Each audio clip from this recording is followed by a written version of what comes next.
Olá pessoal, sejam muito bem-vindos ao canal Geopolítica Sem Nó. Meu nome é Pedro e eu estarei aqui com vocês 2 vezes por semana para a gente explorar um pouquinho mais dos impactos reais dos acontecimentos e das notícias que acontecem ao redor do mundo.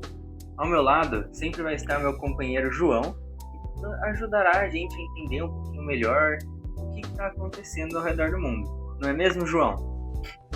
Oi pessoal, tudo bem?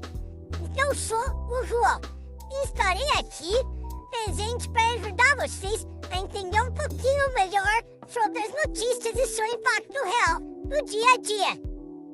Então vamos para o vídeo de hoje.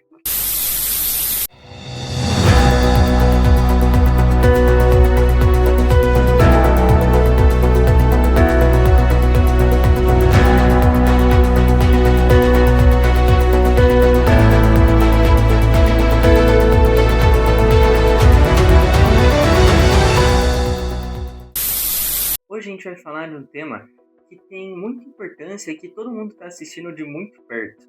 O que vai acontecer e quais serão os próximos passos. E esse tema é a guerra no Oriente Médio. Sim, eu li que esse conflito tem causado um aumento nos preços do petróleo. Mas como isso afeta a gente? É exatamente isso que a gente vai explicar hoje, João. Em primeiro lugar, você acertou. O conflito tem gerado uma alta dos preços do petróleo, principalmente pela dificuldade e o perigo de atravessar o Estreito de Hormuz. E por que esse estreito é tão importante? Boa pergunta, João. Esse estreito passa cerca de 20% de todo o petróleo mundial.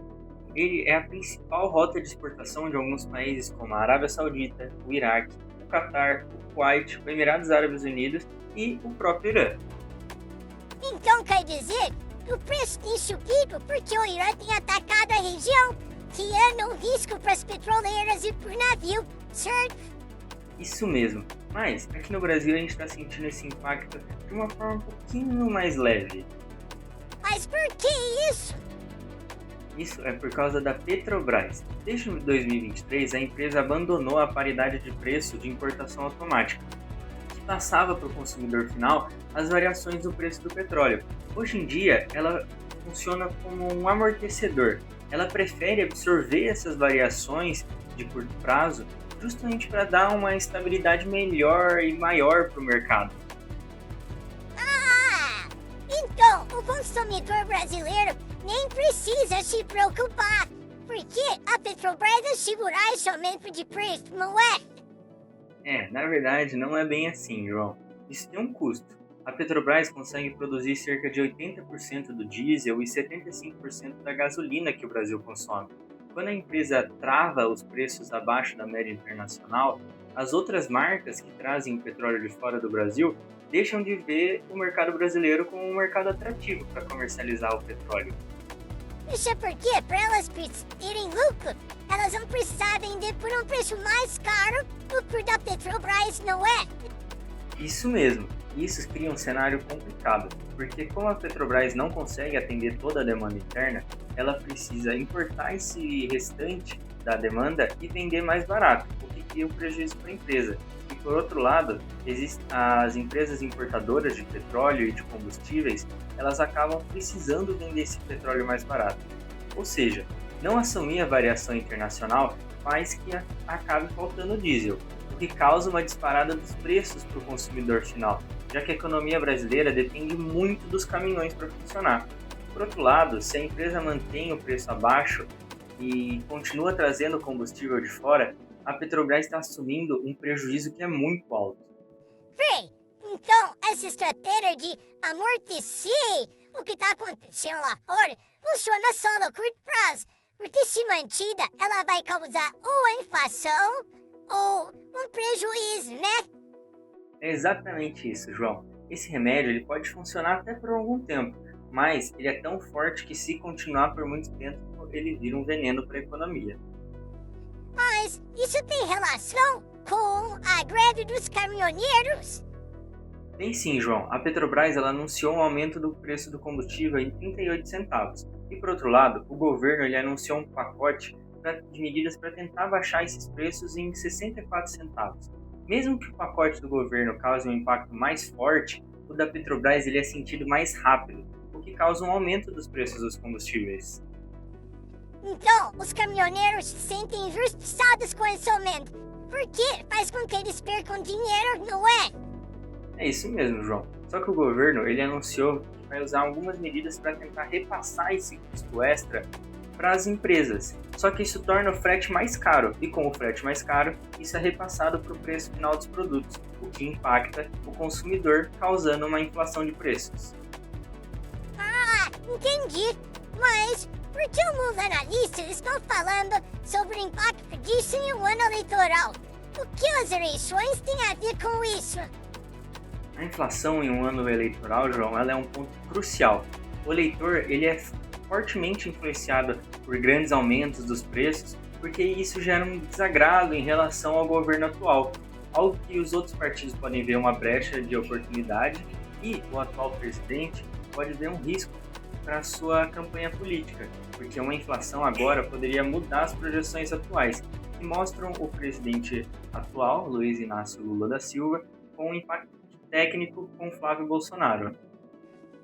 Entendi. Mas ainda tô com uma dúvida. O Copom anunciou um corte na taxa de juros de 0,25.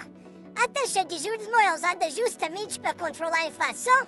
Se estamos lidando com um cenário de inflação sobre o combustível, por que fazer este corte? Boa, João, você tocou num tema que é realmente importante. Sim, a taxa Selic ela é usada para controlar a inflação. Uma taxa de juros alta desestimula o uso de crédito e faz investidores aplicarem no mercado financeiro, o que tira dinheiro de circulação. E, por outro lado, quando a taxa de juros está baixa, o consumidor usa mais crédito e o investidor ele pega dinheiro para fazer investimentos reais, como fábricas, lojas, galpões e outros. O Comitê de Política Monetária fez isso justamente porque os juros altos estavam fazendo a economia desacelerar, ou seja, investir na economia real estava muito caro e poderia não trazer um retorno tão alto quanto a taxa de juros prometia. Se essa tendência continuasse, a gente poderia entrar num cenário de recessão. Então, a diminuição da taxa de juros serve para que o custo dos investimentos nas fábricas e na economia se torne menor relativamente e as famílias usem mais crédito, o que pode aumentar o consumo, acelerando a economia. Mas e o petróleo? Como isso vai nos impactar? Isso é algo que muitos analistas apontaram como um ponto crítico para os próximos passos do Banco Central. Continuar com um corte de juros até pode fazer a economia acelerar, produzindo mais produtos e isso acabaria controlando a inflação. Só que, por outro lado, se a alta do petróleo vier muito forte ou for duradoura demais, o consumo interno pode subir juntamente com o aumento do custo do frete. E isso gera um cenário forte de inflação. Eita! Então, o Banco Central precisa realmente tentar equilibrar essas coisas, porque as duas são ruins para o Brasil como um todo. Mas existe algum jeito de evitarmos que o petróleo seja tão crítico para a economia brasileira? Na verdade, até existe, João, só que esse é um processo mais lento e ele até está caminhando dentro do Brasil. Ele é pautado em 2 pontos centrais. O primeiro, a expansão da frota de veículos elétricos e, por outro lado, o aumento das usinas de energia renovável. Hoje em dia, os veículos elétricos eles representam um número muito baixo dentro das suas frotas. Se a gente olha para os carros leves, eles representam cerca de 1% da frota nacional. Os utilitários, que são ônibus e caminhões de curta distância, são apenas 0,5%. E para os caminhões pesados, que são aqueles de longa distância, os que são realmente importantes e pilares da economia brasileira, esse número é praticamente 0%. E sobre a transição energética, a América Latina em geral possui uma vantagem comparativa com o resto do mundo, pois a gente tem características naturais que facilitam a criação dessas usinas de energia renovável. Bem, se é assim, então daqui vários anos a economia pode se tornar baseada em energia limpa e menos dependente do petróleo do exterior, não é? Pode, João, mas ainda existem desafios significativos pela frente, como a autonomia desses veículos elétricos, a logística de abastecimento, usarmos os nossos recursos naturais, como o lítio, o cobre e as terras raras, para desenvolver uma indústria local forte capaz de construir uma rede estável. E além disso, a superação de um dos maiores problemas atuais em relação às energias renováveis, a transmissão, porque em muitos lugares, como no Nordeste, a gente gera muita energia, até mais do que a gente consome, mas a gente não tem linhas de transmissão de energia sofisticadas o suficiente para superar o problema de distribuição. Caramba! Parece um desafio então teremos que continuar a acompanhar o cenário do curto e do longo prazo para ver o que vai acontecer. Pessoal, esse foi o vídeo de hoje, espero que vocês tenham gostado. E que a gente tenha deixado um pouquinho mais claro os últimos acontecimentos. Se você tiver alguma dúvida, deixa nos comentários pra gente. Deixe seu like, não esqueça de ativar o sininho para continuar informado e nos seguir nas redes sociais. Até a próxima!